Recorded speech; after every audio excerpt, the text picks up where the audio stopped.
Sharing is caring. दोनों भाई नाश्ते की टेबल पर बैठे थे। प्रियंका, मेरा नाश्ता कहाँ है? भाभी, मुझे भी ऑफिस के लिए लेट हो रहा है। इस पर प्रियंका किचन में से दोनों के नाश्ते की प्लेट्स लेकर बाहर आती है। लो भाई, आप दोनों का नाश्ता। किसी को भी 1 मिनट का सब्र नहीं है।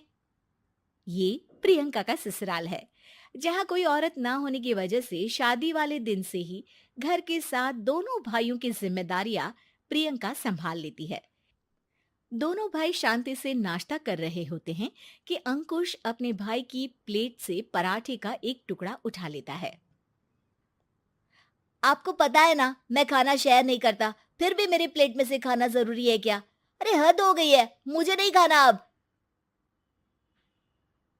अंकुर गुस्से में नाश्ता छोड़कर टेबल से उठ खड़ा होता है। अरे, ये कैसा बिहेवियर है अंकुर? एक टुकड़ा ही तो है। एक हो या आधा, मुझे भूख लगी है तो ये सिर्फ मेरा ही है। उसे भी किसी के साथ शेयर करने बैठा तो भूखा नहीं रह जाऊंगा। अरे बाबा ठीक है, अब इस पर भी लड़ाई। दूसरा बना देती हूँ, पर प्लीज ऐसे खाना बीच में छोड़कर मत जाओ। इससे अन्न का अपमान होता है। ओ प्लीज भाभी, ऐसी कोई चीज होती ही नहीं है। आपके पास पैसे हैं, खरीदो और खाओ। अगर नहीं खाया जाए तो फेंक दो। अरे दुनिया में सब यही करते हैं। अंकुर बैग उठाकर ऑफिस के लिए चला जाता है, जिसके पीछे उसका बड़ा भाई मायूस सा घर में खड़ा रह जाता है। जिसने बचपन से सोने की चम्मच में खाया हो, उसे दुनिया के बारे में क्या पता होगा। वैसे गलती तो हमारी ही है। अगर कभी बचपन में ही सही गलत का फर्क सिखाया होता तो आज ये हाल नहीं होते। आप फिक्र क्यों करते हैं जी? भगवान है, वो जो भी करता है सबकी भलाई के लिए ही करता है। और जब वो चाहेंगे तो अपनी तरह से अंकुर भैया को भी सब कुछ सिखा देंगे। पत्नी की बात पर विश्वास कर अंकुश भी ऑफिस चला जाता है। सुबह से दोपहर होती है और अंकुर लंच करने ऑफिस के पास वाले रेस्टोरेंट में पहुंचता है, जहां वो एक साथ बहुत सारा खाना ऑर्डर कर देता है। सर, क्या कोई आपको ज्वाइन करने वाला है? नहीं तो क्यों? अब कुछ नहीं सर, ऐसे ही।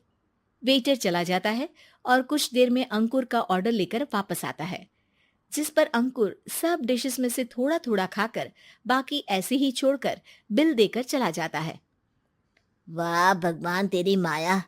कहीं कोई एक एक टुकड़े के लिए तरसता रहता है और ये 5 लोगों का खाना ऑर्डर करके एक का भी पूरा नहीं खाते। पैसे वालों की माया। वेटर टेबल साफ कर बचा हुआ सारा खाना लेकर रेस्टोरेंट के पीछे घूम रहे बच्चों के पास पहुंच जाता है, जिसे देख बच्चों के चेहरे खिल उठते हैं। वाह, आज इतना सारा खाना आया। थैंक यू भैया। भगवान आपको खाने की फैक्ट्री बना दे। अगर ये फैक्ट्री मेरी होती तो तुम लोगों को कभी किसी का झूठा बचा हुआ खाना नहीं खाना पड़ता। चलो तुम लोग खाओ, पर ध्यान रखो किसी को पता ना चले, नहीं तो मेरी नौकरी चली जाएगी। इसी के साथ दिन बीतता है और रात को दोनों भाई एक साथ घर पहुंचते हैं। कुछ देर में सब डिनर करने बैठते हैं, जहां अंकुश अंकुर को समझाने की कोशिश करता है। अंकुर, अगर हमें लाइफ में सब कुछ मिला है, इसका ये मतलब नहीं कि तुम उसका गलत फायदा उठाओ, बल्कि तुम्हें उसकी मदद से दूसरों को भी मदद करनी चाहिए। भैया, जिनके पास नहीं है उनकी वजह मैं तो नहीं ना। और ऐसे बहुत लोग हैं जिनके पास सब कुछ है। इसलिए अगर मैं एक इंसान कुछ नहीं करूंगा तो कोई फर्क नहीं पड़ने वाला। तुम्हारे भैया बस एक चीज समझाना चाहते हैं कि जिस चीज की हमारे पास कमी नहीं है, उसे बर्बाद करने से अच्छा है कि लोगों के साथ शेयर करें। इससे हम सिर्फ सामान नहीं, खुशियां भी बांटते हैं, और इसमें तुम्हारा ज्यादा कुछ तो जाएगा नहीं। भैया भाभी की बात सुन अंकुर कुछ बोले बिना उठकर चला जाता है। इसी तरह दिन बीतते रहते हैं, जिसमें अंकुश और प्रियंका कोशिश तो बहुत करते हैं, पर अंकुर पर किसी भी चीज का कोई असर नहीं पड़ता। एक दोपहर अंकुर सैंडविच खाते हुए सड़क के किनारे चल रहा होता है। तभी उसकी नजर आइसक्रीम वाले पर पड़ती है और वो सैंडविच सड़क किनारे फेंक आइसक्रीम खरीदने पहुंच जाता है। अब इसे कहते हैं जिंदगी का सुख। जैसे ही अंकुर आइसक्रीम लेकर पीछे मुड़ता है, तो एक आदमी को सड़क से वही सैंडविच उठाते हुए देखता है। वो आदमी बहुत कमजोर, गरीब, जैसे बहुत दिनों से खाना ना खाया हो वैसा लग रहा था।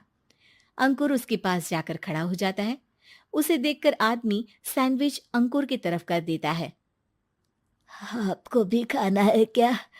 क्या हम इसे आधा आधा कर ले? मुझे बहुत भूख लगी है। वो मेरा ही झूठा सैंडविच है।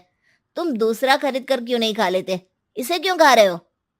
अरे भैया, अगर खरीदने के पैसे होते तो 4 दिन से भूखा नहीं घूम रहा होता। हैं? क्या? तुमने 4 दिन से कुछ नहीं खाया, फिर भी इस आधे सैंडविच को मेरे साथ बांटने के लिए तैयार हो गए? क्यों?